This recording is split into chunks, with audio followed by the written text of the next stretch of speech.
अस्सलाम वालेकुम, मैं आपका मेज़बान समी इब्राहिम। आप देख रहे हैं प्रोग्राम तज्ज़िया। आज ज़ुल्करनैन हमारे सीनियर कॉरेस्पॉन्डेंट मेरे साथ हैं स्टूडियोज़ में, और हमारे रिपोर्टर अब्दुर्रहमान लाहौर में हमें ज्वाइन करेंगे। कोशिश करेंगे कि सरफराज बुगटी साहब जो साबिक़ वज़ीर दाखिला हैं बलूचिस्तान के, उनको भी ले लें। मौज़ूआत जो हैं आज पॉलिटिकल डेवलपमेंट्स हैं। सुप्रीम कोर्ट ऑफ पाकिस्तान के अंदर भी जो नेक्स्ट वीक का जो आया है रोस्टर, उसमें जो इम्पॉर्टेंट मुकदमात है, फ़ौजी अदालतों के मुताल्लिक जो केस है, और इसके अलावा जो supreme court practice and procedure act है, उनके जो बेंच हैं उनके हवाले से अब शेड्यूल आ गया, उन मुकदमात की समाअत होगी। कुछ आज अहम फ़ैसले हुए। तोशा खाना केस जो है वो, उसमें एक बड़ी हमें नज़र आ रही है कुछ थोड़ा तब्दीली की हवाएं हैं, और जो पीटीआई के चेयरमैन हैं उनके लिए मंडे वाले दिन तक टाइम दे दिया गया, उन्हें इस्तिस्ना भी दिया गया। और इसके अलावा जो यहाँ पर पॉलिटिकल एक्टिविटी है इस्लामाबाद में, अब वो ज़ोर पकड़ने लग गई है। आईएमएफ के जो पैसे थे वो रिलीज़ हो गए हैं, और उसके बाद मार्केट में उसका जो इम्पैक्ट है, डॉलर की प्राइस थोड़ा नीचे आई है। सस्टेनेबल है या नहीं, ये हमें पता चलेगा। एक और बड़ा अहम मुकदमा था जो सेशन कोर्ट में था, आज़म खान साहब जज के पास, जो कि एक गैर शरई निकाह के हवाले से था पीटीआई चेयरमैन के ख़िलाफ़।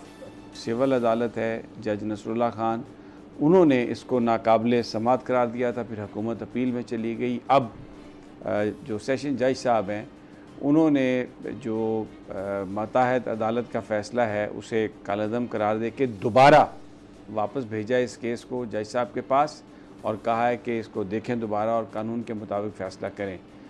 बिल्कुल वैसे ही ये फ़ैसला है जैसे इस्लामाबाद हाई कोर्ट के जज साहब ने वापस भेजा था तोशा खाना केस एडिशनल सेशन जज हुमायूं दिलावर साहब की अदालत में।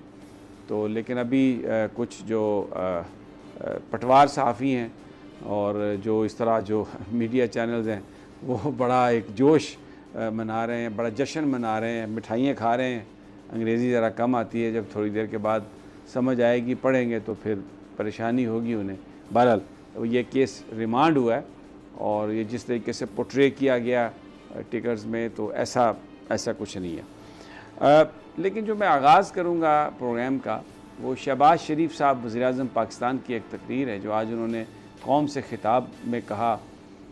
तवक्को ये की जा रही थी कि वो ज़रूर आईएमएफ का ज़िक्र करेंगे, इसको एक ये हुकूमत अपनी बड़ी एक परफॉर्मेंस समझ रही है, और यानी अगर कशकोल में कुछ पड़ गया है तो इसको समझा जा रहा है कि पता नहीं क्या हो गया, पाकिस्तान डिफ़ॉल्ट से बच गया। तो डिफ़ॉल्ट जो है वो इन्हीं लोगों की वजह से, ये जो मौजूदा हुकूमत है इनकी पॉलिसीज़ की वजह से ही वो ख़तरा था। जो सियासी अदम इस्तेकाम है इस वक्त इस मुल्क में, जो टाइम पर इलेक्शंस नहीं करवाए गए 2 बड़े सूबों में, अब एक ऐसी हुकूमत है वहाँ पर जो इल्लीगल है, गैर कानूनी है, लेकिन ज़ाहिर है कोई बोलता नहीं है। और अब तवक्को थी कि शहबाज शरीफ साहब को इलेक्शन के हवाले से ज़रूर बात करेंगे, लेकिन उन्होंने कोई एश्योरेंस नहीं दी कि मुल्क में आप तैयारी करें, अब आम इंतखाबात हो रहे हैं। जो बड़ी बात उन्होंने कही वो यही कि बस अगस्त में हम ये हुकूमत निगरानों के हवाले कर देंगे।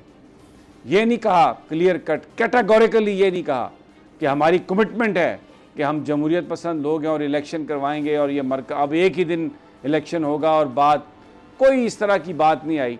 और वो जिस तरह एक करते हैं, अपने आप को अल्लामा इकबाल की तरह मुफक्कर बना के पेश करते हैं, 3-4 अल्फाज, वो शबाना रोज़ मेहनत और ये पता नहीं वो अल्फाज तो मैंने आज नहीं सुने, लेकिन इलेक्शंस के हवाले से कोई बात नहीं की। मैं बहुत सारे लोगों से बात की जिनके साथ मिलकर बैठकर हमने ये तकरीर सुनी, तो लोग ये समझ रहे थे कि शायद आज कोई इस हवाले से कैटेगोरिकल कोई स्टेटमेंट देंगे, अश्योरेंस देंगे। लेकिन जो बड़ी बात उन्होंने कही कि हम बस निगरानों के हवाले ये हुकूमत कर देंगे, आइए वो शॉर्ट उनका सुन लें, जो बहुत बड़ा उन्होंने आज जो तीर चलाया और कहा है कि जी हम बस हुकूमत छोड़ देंगे। आइए ज़रा सुन लेते हैं। मुझे